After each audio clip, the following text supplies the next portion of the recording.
be annoying, but there's still some things that are fixed. But this is it's pretty close. There are a few things that annoy me even watching it now, but I'm very happy with it, especially with the performances, I have to say. And this is what you, the closest to what you originally intended. Yeah, I mean, yes, I'd say so. I don't want to pick it apart.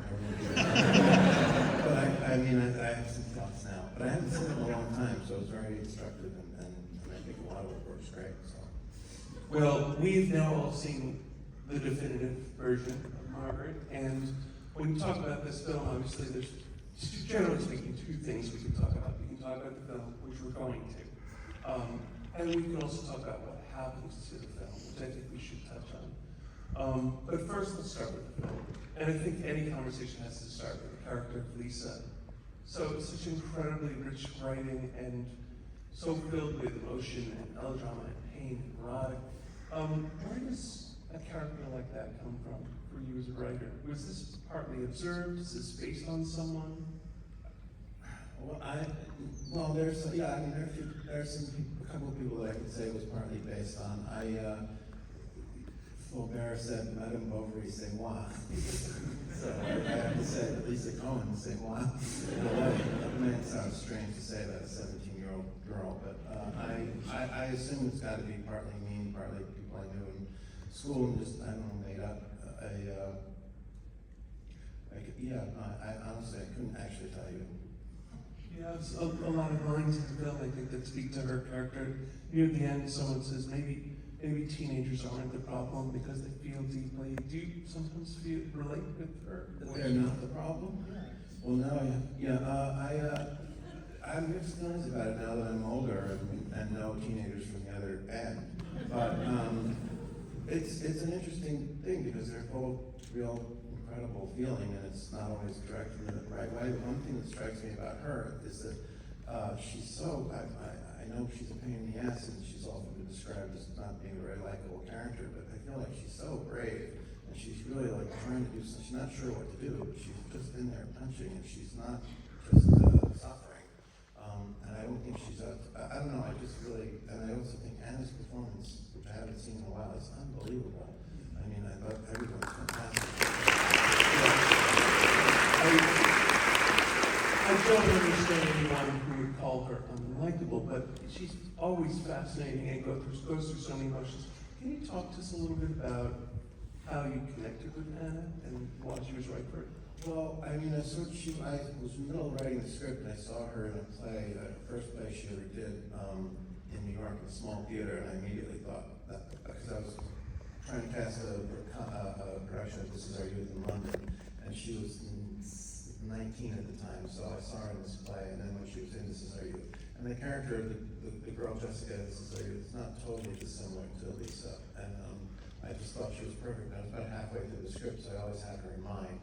And there was a slight delay, so by the time the film was being cast, she was 22, not 19, and I was a little worried she might be a little too old for it, but I think it was fine. I mean, we had a sort of a spread of 21, 22-year-olds, and then we had some kids who were really in high school, so I think it worked out just fine.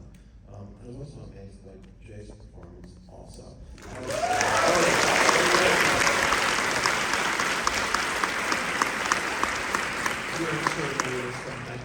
A ton of questions for you.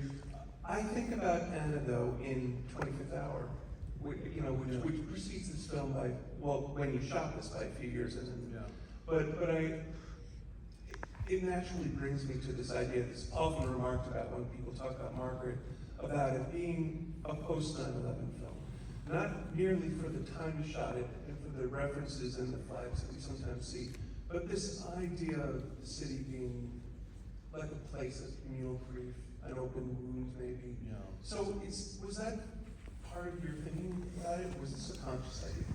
Yeah, very much so. I mean, I had the idea for the film. I probably started working on the screenplay before 9/11, but I don't remember the exact chronology, but it would just seep into the screenplay as I was writing it, and I didn't want to make any direct references to it. The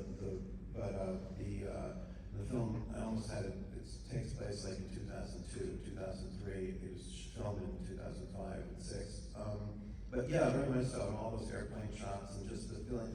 It's hard to even remember now, but like you were just nervous. 3 or 4 years, it kind of made you a little anxious. And then the barricades in front of Lincoln Center, those, I don't know what they were supposed to do, but, and they're gone now, but they weren't there before 9/11, for sure, and they were still there in 2005.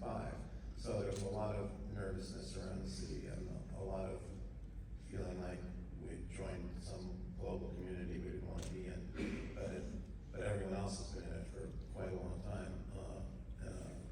So that was definitely part of the zeitgeist of the movie, I guess. Nervousness in the city, and I remember it well, that's when I was there, but also there's a glibness about it too. Like you hear someone at a hotel say something like, first we'll go to Ground Zero, then we'll meet you at the theater or something. There's a lot of this feeling of the sound mix, especially where people on top of each other and sort of city in kind of community grieving. So that must have been part of it. Very much so, and it's part of her experience having, well, it's my daughter. Sorry. Sorry about that.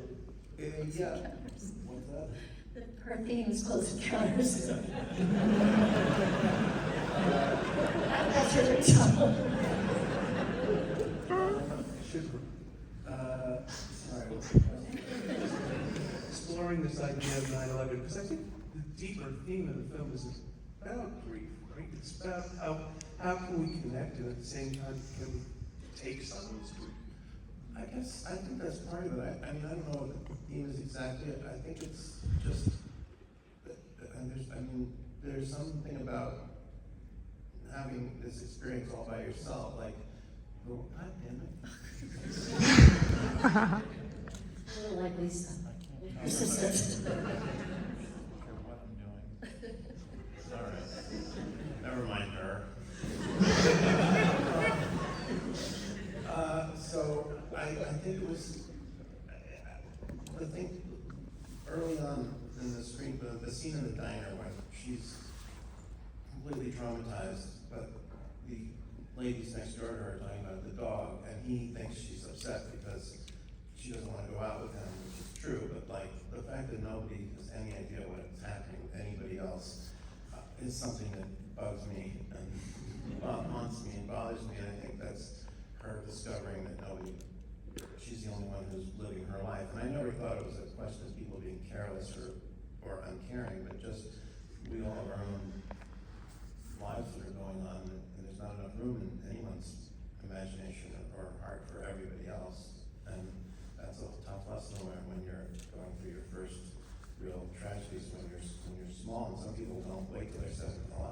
Many people in the world find that out when they're 3 or 4 or 5. And so she's lucky enough to wait till she's 17. But that's a big part of the film, and that's why there's so much activity outside her, and that has nothing to do with her. And all the voices, like just there's constant reminders that there's other things happening besides what's happening to her.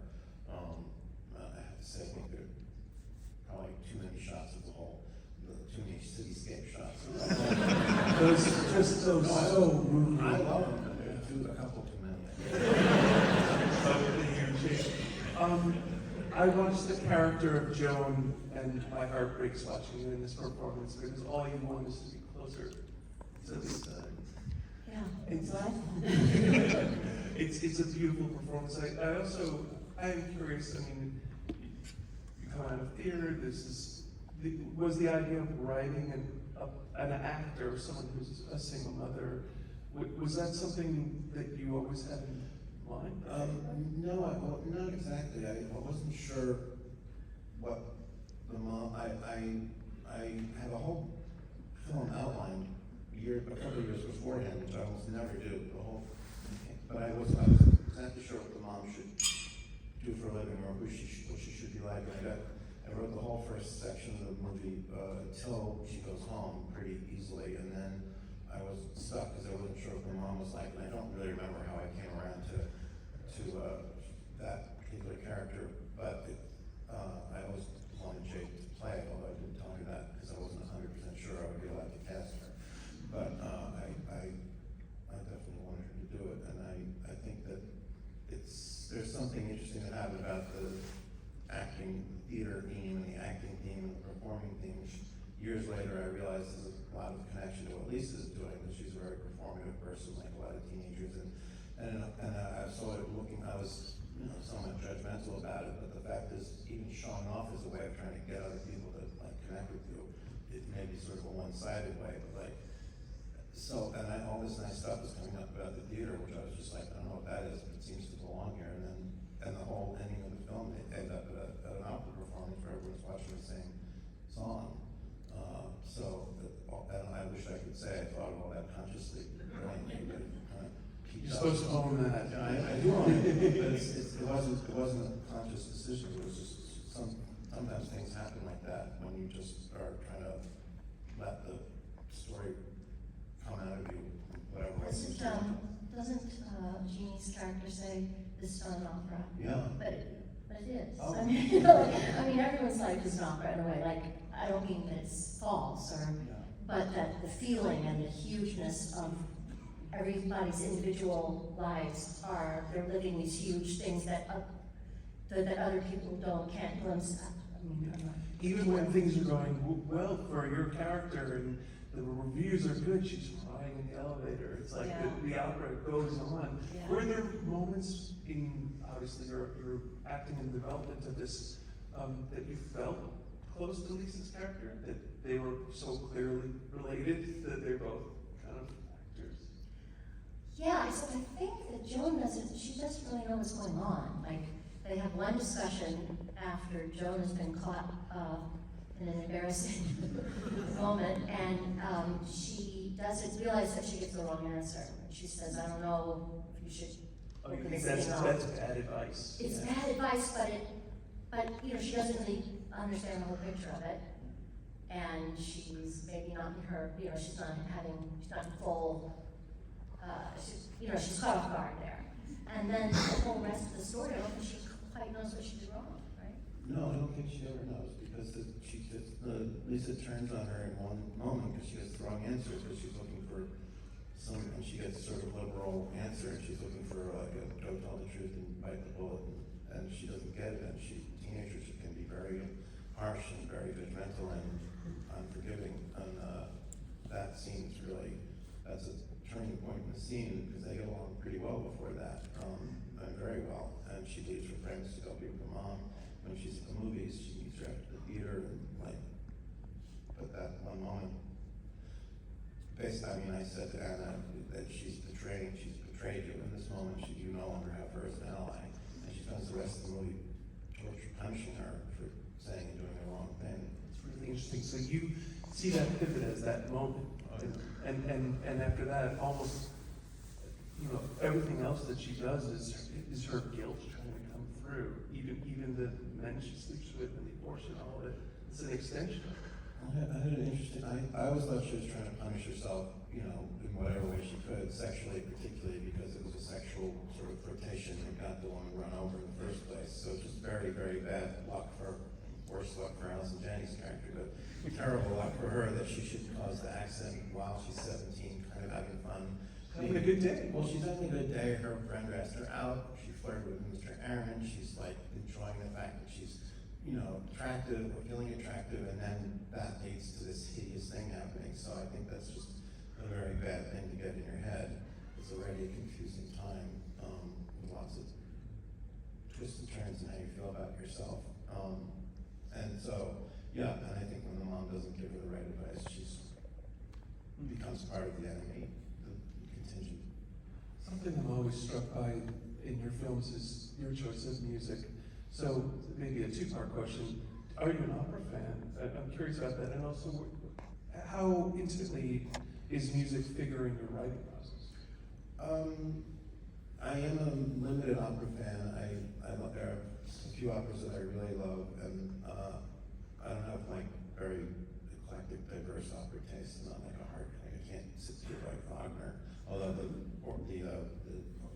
Wagner instrumentals are unbelievable. That long, slow one from Lonergan is used a lot. I think about it when I'm writing, and sometimes, and I listened to the duet at the end, from Tales of Hoffman when I was in the middle of the script. I was like, oh, there we go. That's the ending of the movie. I And I actually have to say, there's a couple of cues I would like to fix.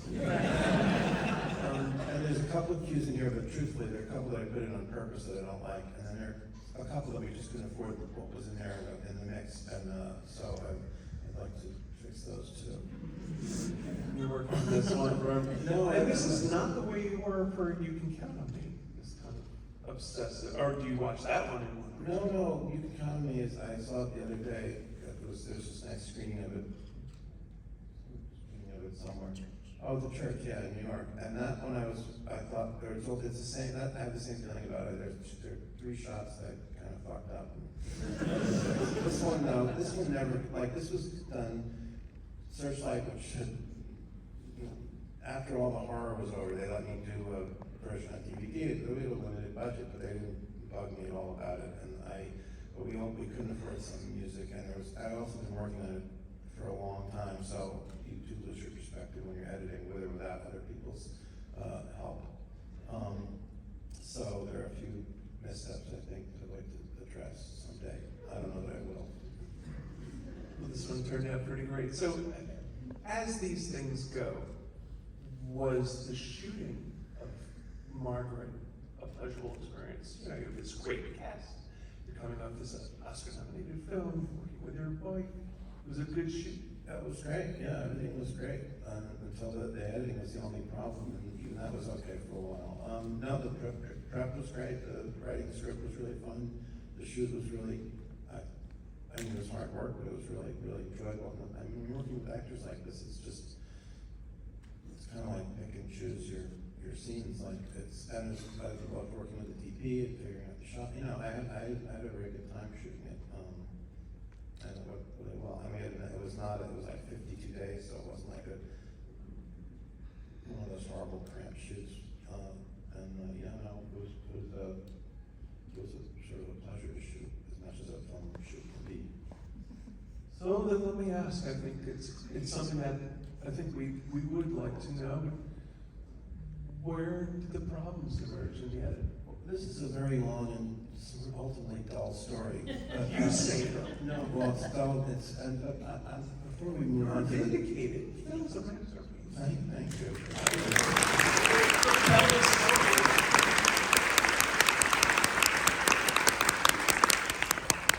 Well, I don't mind talking about it. I don't want to duck the question. But before I do, I just was curious what it's like for you to see it after all these years, yourself and everybody else. It's overwhelming. It's such an epic. I mean, it's so huge, and we're different people now. So long ago, it's very eerie and funny to watch it. And our daughter is now 22, which was the age that Anna was when she shot it. And she's always. I couldn't help but notice I was sitting right behind them during the screening we all watched, and there are some scenes, especially some of the scenes you had with John Reno, where you touched hands, or I mean, the beautiful moments where that actors don't normally get to express that kind of disconnection, and it doesn't end in the fight; it just sort of ends. Yeah, it's an awful, heartbreaking thing when your kid is going through something and they're not your baby anymore. You can't guess what it is, and you can't get it to open up. I mean, every parent has gone through that thing who's ever had a teenager. So back to the horror story. I don't know how, I mean, honestly, it would take many, many hours to go through the whole thing. I've blissfully pointed out some of it. It's a very odd and unusual movie. I'd say if I had to summarize it, if I can summarize it, they wanted the Fox Searchlight wanted to, the nice version of putting, like the nicest way I can put it is they wanted to see what was going on with the editing, and I don't like to talk to people about what I'm doing until I have some clear sense of it myself. And I was really worried they would look at it and give me dumb notes and confuse me and throw me off. And I was also, so I did what you should never do, which was I said, trust me, it's gonna be fine. Which is the way, if you want to drive a studio executive out of their wits and make them your deadly enemy, say, trust me, it'll be okay. And so it just went, I put off screenings that they wanted to have, and I should have just let them watch the movie and just nodded and gone about my business. But so this just escalated, and I got very angry every time they would like press a deadline always stayed within their deadlines, but it just got, and it didn't really have great protectors from the producers. Was the intent to release the film in 2005? Yeah, 2006, but like it just went completely crazy. It is actually very hard to tell the whole story in a single sitting, and it just gets worse and worse. They became, everything I did made them angry, and everything they did made me angry. They were awful, but I handled them very poorly. And you have to be clever, and I was, and you just can't fight. You can't go toe to toe with the studio distributor unless you just can't. The way I understand it is they wanted a cut that was 150 minutes. Oh, so yeah. And you wanted one that was 3 hours. Well, which is what we saw. what happened was it was contracted for 150 minutes, which was something I had to agree to get it made. But that became a fixation of theirs because they didn't like how I was being with them, and so I don't think they would have worried so much. Later, it occurred to me if I'd just given them something that I liked at much greater length, my producers might have backed that, and I might have been able to compromise. But once it became it became a power struggle for them, and it always remained a creative struggle for me. And when it's a power struggle with the studio, it's a pissing contest because the executives have to account for themselves when they go back to the studio. So even the people I was dealing with, they would agree with me and say, okay, I'm going back to California, and then I'd get this message saying, okay, it has to be 150, it has to be turned in 2 days, and if not, we're giving it to someone else to cut. And I was like, what? They just agreed with everything, but what are they gonna do? Kenny doesn't work that way. He says it'll be fine. That's not the answer they wanted. He was reasonable, he listened, he's gonna do this, that, and the other. But you just can't, you have to be a little tougher. And again, to be more fair, you have to make them not die of anxiety that you're wasting their money. But like, I wasn't thinking that way. And it just got worse and worse, and I just went on forever. And then there'd be long breaks. They did terrible things, like I paid for some editing, I started paying for the extra days, got a contractual agreement that we could extend. I was paying a lot of money for week after week, and then they got mad at me and they shut down the whole process for 7 weeks. And it's done with a bank loan, like they'll take a bank loan out, so the interest has to be paid every week. And when they wanted us to start up again, when we were allowed to start up again, they made me pay for the 7 weeks interest on the bank loan, which I had not wanted to shut down in the first place. So like that kind of thing. It was basically like they wanted to break me, and then they succeeded, basically. But that's what, but again, it's a power struggle for them, and I didn't quite understand that until way too late. Let's talk about the richness that we just witnessed that you gain in 3 hours. And the irony to all this is that a 3-hour movie, this is like nothing. There's so many movies now that come out that are over 3 hours that people don't blink an eye at. But it's very savvy that you cast so many big names at the time in smaller parts. Did they want you to cut Gene? Did they want you to cut? No, they didn't want to. They just wanted it to be an hour and 15 minutes, and then it doesn't work that. I tried a version where it kind of like gets to the point of the scene. And I don't even feel seriously, I think like there's some cuts in here that are like a little too snappy, like nervous cuts to cut a few seconds off, which shouldn't be there, because the movie works best, I think, when it's really absorbing you into it at its own speed. I'm not sure I would know how to fix it now, but especially the scenes were deliberately too long.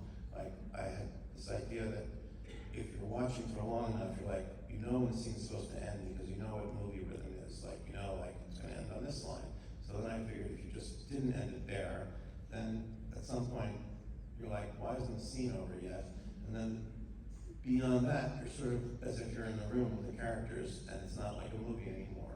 And watching it this time, I didn't feel that was completely done successfully, but that was the idea. So the first cut I did was 3 hours and 18 minutes long, and I had no idea the movie was very close to being finished at that point.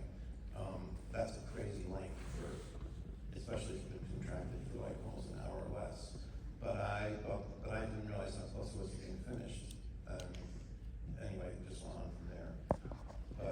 hard. Oh, it was miserable. I mean, I have to ask, after an experience like that, how do you then say, I want to make another movie? Well, I didn't feel, I don't know, I don't know how. I mean, I wanted to, I just, I don't know. It wasn't like, there's a lot of different people to make movies with. I didn't, if you were gonna ask me how would I say I want to make another movie with that particular group of people at Fox Searchlight, the answer would be I don't. Fox Searchlight with Civil War. Kenny, I remember for several years after that, walking around New York, you're always shooting things in New York, and anytime he'd walk by something shooting, you would just shudder. I still do. They're always horrible anyway with the walkie-talkies and so on. Just stop, man. Walk this up. James, we all watched you in succession and love your performance.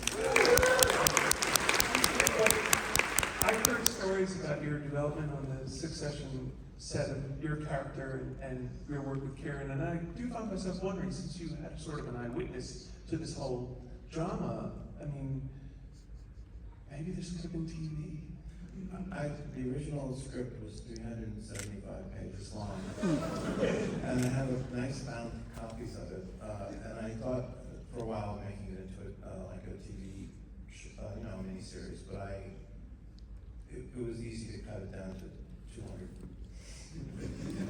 The shooting script was 165 pages or 178, depending on which I wanted to be a movie. I wanted to have some size and not be on a TV show. I don't know. That seems to be the right decision. It's so great to see you on this big screen. Oh, it's so great. Okay, by the way,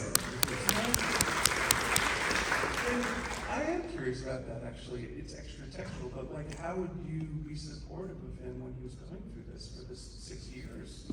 You were sued too. oh yeah, dude. We won though. We won.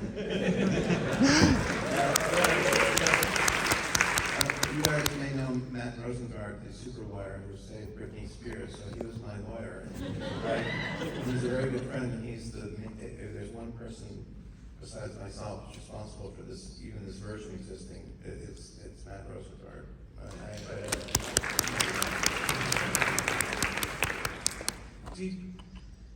Do movies like this still get made? Have you seen something that's like, oh, that's got a Margaret too?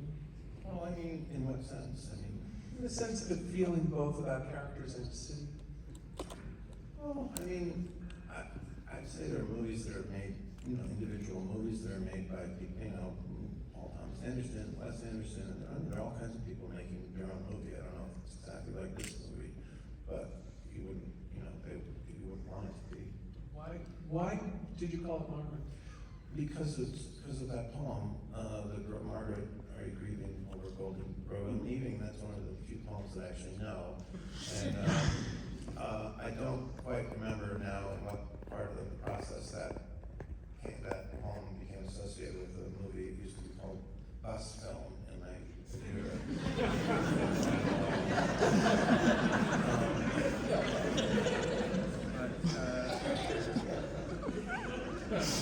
You should see how many files there are. I'd say Bus Film.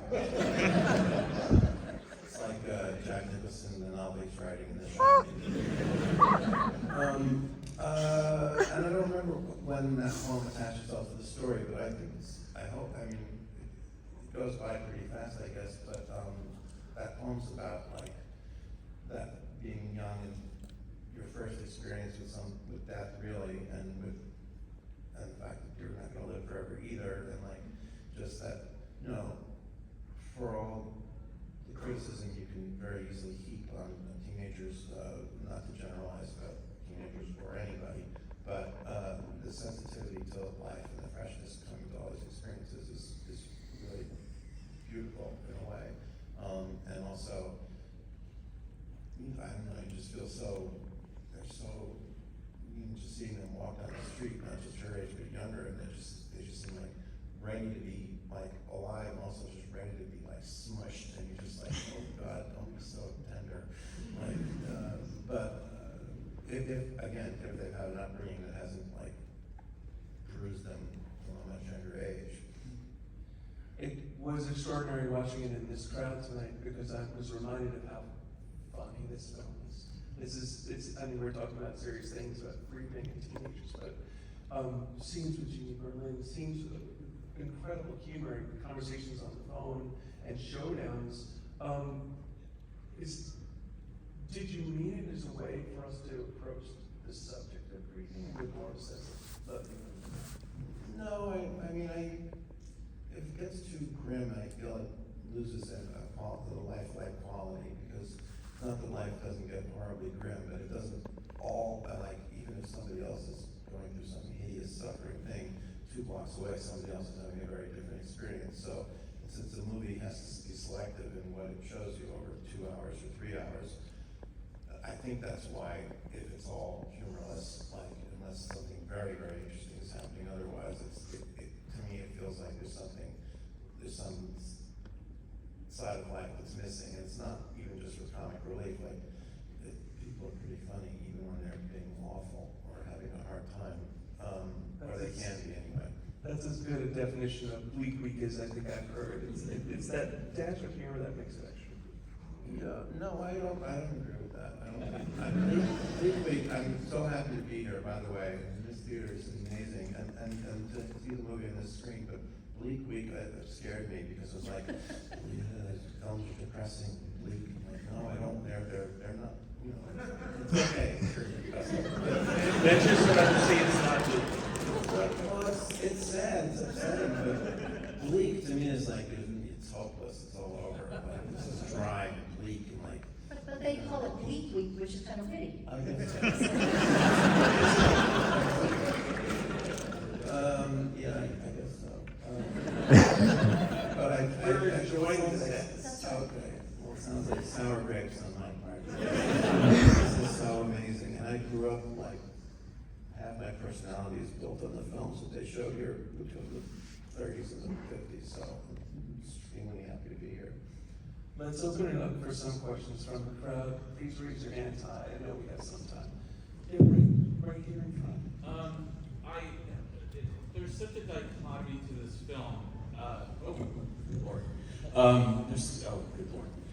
There's such a dichotomy to this film that I love so much. And this is my first time seeing it. I can't imagine seeing another version of this. And one of the things that I loved and also was upset about so much is I'm a theater person and I feel very outed and celebrated at the same time. And I had this very meta experience watching it here with everybody, because that scene at the end in the opera, it's that you go through all of these things, and so much of the film we're seeing like the importance and the unimportance of art, like where artists can be so pretentious. And then at the end, it's the importance of art and catharsis and being with a huge group of people having an experience. At the end of this tremendous movie, at the end of their story, at the end of the opera, like, I have to thank you, and your work in that moment is so sensational. Just thank you so much for that. And my question is, sorry about all that, but I'm fine. You stop right there. My question is, coming from a theater world, when you're doing something like this, what is the preparation for your cast? What is for the cast? What are you doing, and what are you doing as a director to prepare for all of this? Is it the same as theater? Is it a completely different process? Well, I think it is very much like the theater. Almost everybody in the cast is maybe not everybody's like a theater actor. Mark Ruffalo and we saw Anna in a play first, and Kieran, and it just goes on and on. But also, Kenny always writes scenes for movies, just like there'd be scenes in the theater. I mean, they really talk, like they're not just these like slivers, or you just see somebody look across the room and have a pensive look on their face and cut. Instead, people really talk to each other. So we did rehearse it. I remember we rehearsed it out in our front yard. We did readings of it. In the front yard? First, we did readings. Yes. I don't remember that. We did, and then we rehearsed a song. but they're scenes, like real scenes, which you don't always get in film scripts. And so I think it's sort of just like theater, I think. And we did rehearse, I don't remember the front yard rehearsal, but we did rehearse in the rehearsal room for 4 hours a day for about 2 or 3 weeks. We couldn't always get everyone in the room together, but, and it was particularly helpful for, I think, for Anna, but also for Jane, and like, it was, anyway, that was enormously helpful, and but also you get, yeah, everyone in it except for Matt done lots of theater before, but I think it's pretty much the same process, you just have less time to rehearse it, but you also don't have this, you can change it up a lot more, and you know, you do several takes in a different way, and in a play, you kind of set what it is, and then it evolves over time, but, I mean, like the scene where that great scene where they're fighting over the opera, I think we did 7 takes of that, and on Anna's side, I don't remember exactly precisely, but we ended up using most of her take 5, because that was the first ones were a little softer, she went completely insane, take 6 and 7. The take 5 was kind of right where I wanted it, and so that's sort of fun to be able to do with a movie, and with a play, it's kind of like once the curtain goes up, there it goes, and then you can go out, come back later and say, maybe think about this or that for the next night. You can definitely kind of, I don't know, it's nice to go rehearse and decide things about taste and the other thing. Yeah, right here. Yeah.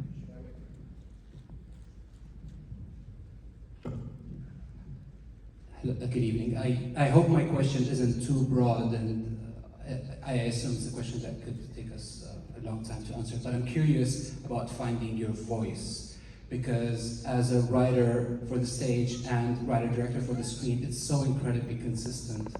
And I have the same question to Jay as an actor as well, about finding your voice. Anything you could say towards that? That's a hard question for me to answer, because I don't quite know what it is. I mean, it's sort of, I think the best way to interpret that for me would be to try to, if something's going well, it feels a bit like I'm trying to pare things away to let it emerge. So, and I assume that's the most interesting part of me, if there is an interesting part of me.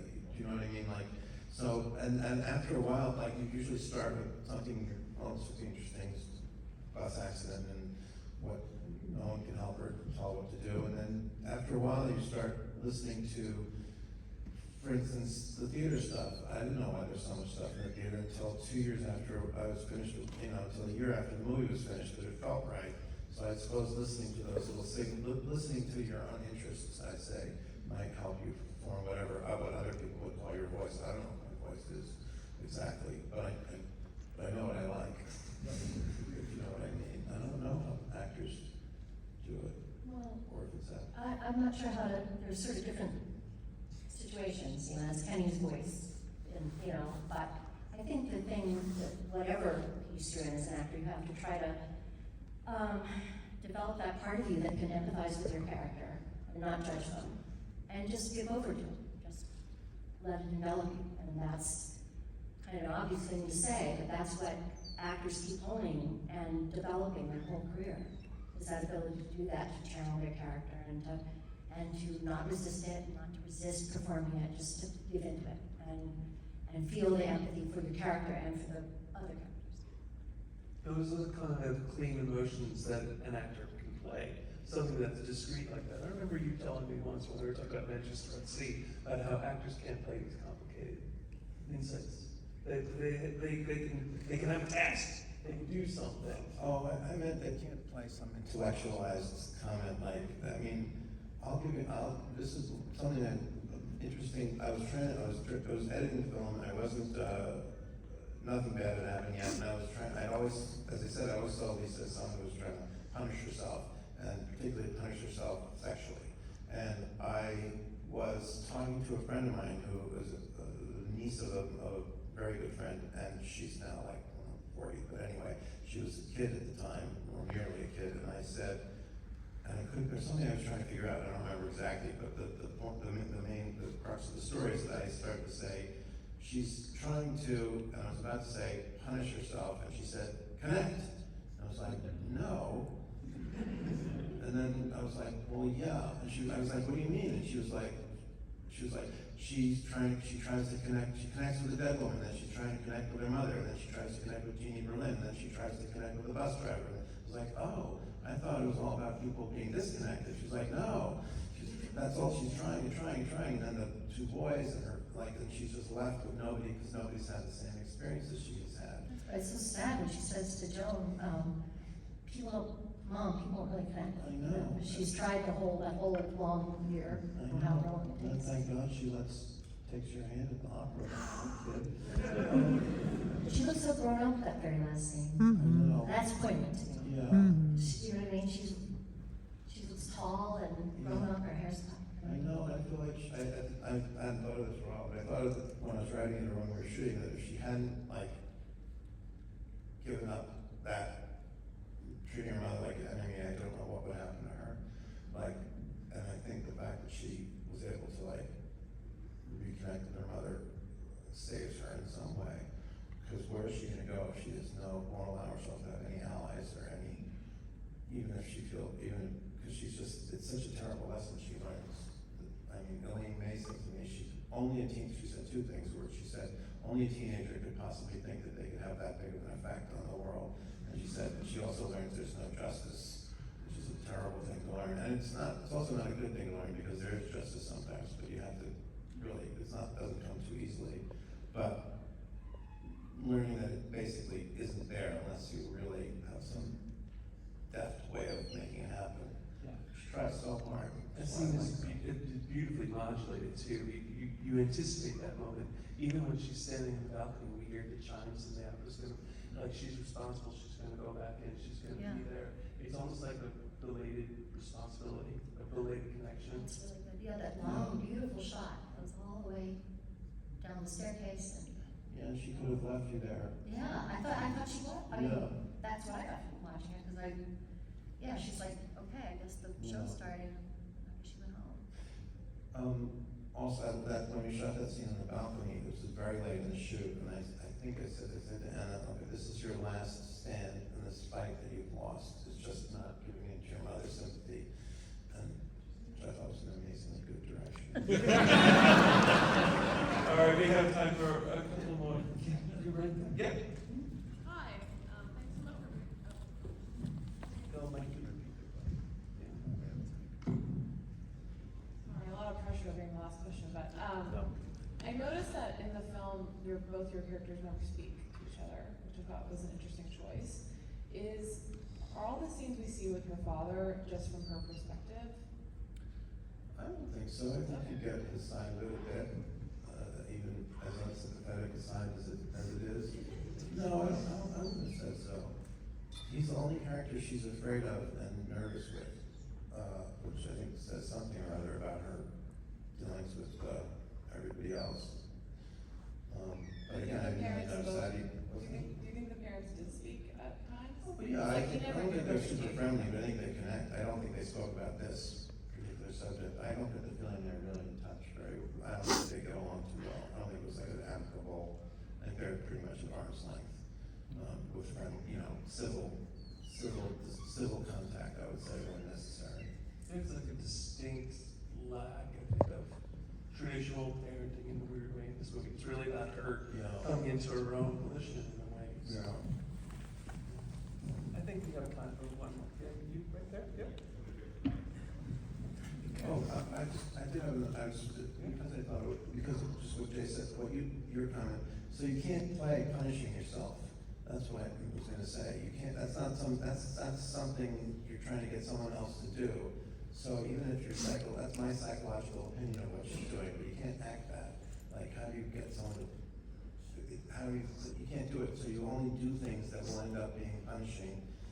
But so she's trying to,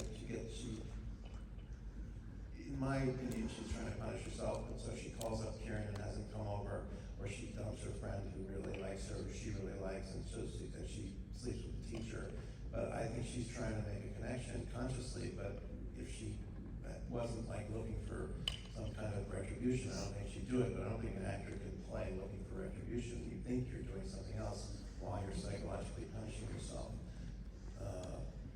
And so that's what I guess I meant by, it's not that it's more complicated, it's that there's certain things that people don't, you just can't, you can't tell an actor to be self-punishing. You can tell them to connect with this person, to, like, don't I see that he's a fiend? And you're like, well, no, because you see that he's someone you want to be with in that moment.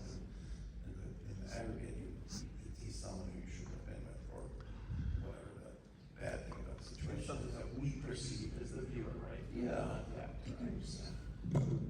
Yeah, so I was just wondering, you know, between the ending of this movie, the scene at the opera, and at least a version of the original ending to Manchester that I've heard mentioned before, there seems to be this running theme of people going through these universal experiences, but with a very specific personal bend to it. And I guess I was curious, what about that idea is something that makes you want to return to it? And I guess just what about that really speaks to you and your work, and like what connects that idea to you? If I understand the question, I think that idea that like in an oversized universe by our scale, most of the time all you get is like hold hands with somebody else. And so I have a number of, and if you can't, it's really kind of tragic, it's a real, not necessarily tragedy on the scale of worldwide tragedies, but if you can't, you're either relying on somebody else or letting them rely on you, or you're drifting away from them, and I think, and then this is always under some oversized sky, and I think that image comes back to me a lot, not on purpose, it just keeps coming up a lot. Because I can, yeah, I guess that's the best way I can answer that. A gift of it. Yeah, I mean, I have a friend who's no longer alive, but she had a line in the play that said either our lives are connected with other people, there's no meaning to them at all. Which I suppose I think to the play. Let's thank our guests for being here.